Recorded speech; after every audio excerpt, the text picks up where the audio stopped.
Schatten des Vaters is a story of a boy and his father going homesteading for a year in Alaska, in southeast Alaska, which is rainforest. And that's where I grew up. That's where I spent my childhood.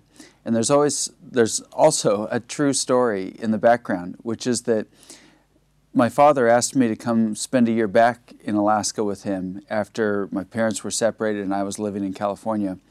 And I said no. I didn't spend that year with him. And it was soon after I said no that my father killed himself, committed suicide when I was 13. And so I felt really guilty afterwards, and I felt that if I had said yes, maybe I'd still have a father. And Im Schatten des Vaters, I realized later after I'd written it, is really the boy saying yes, and the boy spending that year with his father in Alaska. So I'll read from the beginning of it. I had a Morris Mini with your mom. It was a tiny car, like an amusement park car, and one of the windshield wipers was busted. So I always had my arm out the window, working the wipers. Your mom was wild about mustard fields then, always wanted to drive past them on sunny days, all around Davis. There were more fields then, less people. That was true everywhere in the world. And here we began homeschooling. The world was originally a great field, and the earth flat, and every beast roamed upon the field, and had no name, and every bigger thing ate every smaller thing, and no one felt bad about it. Then man came, and he hunched up around the edges of the world, hairy and stupid and weak. And he multiplied, and grew so numerous and twisted and murderous with waiting, that the edges of the world began to warp.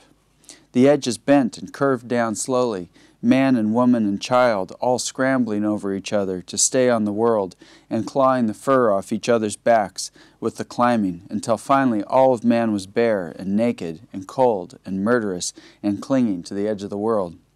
His father paused, and Roy said, "Then what?" Over time the edges finally hit. They curled down and all came together and formed the globe, and the weight of this happening set the world spinning, and man and beast stopped falling off. Then man looked at man, and since we were all so ugly, with no fur, and our babies looking like potato bugs, man scattered and went slaughtering and wearing the more decent hides of beasts. "Ha," Roy said, "but then what?" "Everything after that gets too complicated to tell. Somewhere in there was guilt and divorce and money and the IRS, and it all went to hell." "You think it all went to hell when you married Mom?" His father looked at him in a way that made it clear Roy had gone too far. "No, it went to hell sometime before that, I think, but it's hard to say when."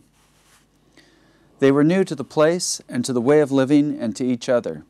Roy was 13, the summer after 7th grade, and had come from his mother in Santa Rosa, California, where he'd had trombone lessons and soccer and movies and gone to school downtown.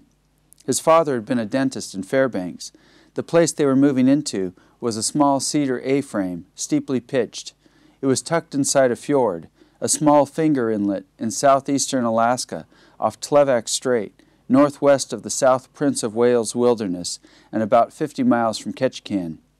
The only access was from the water, by seaplane or boat. There were no neighbors. A 2,000-foot mountain rose directly behind them in a great mound and was connected by low saddles to others at the mouth of the inlet and beyond.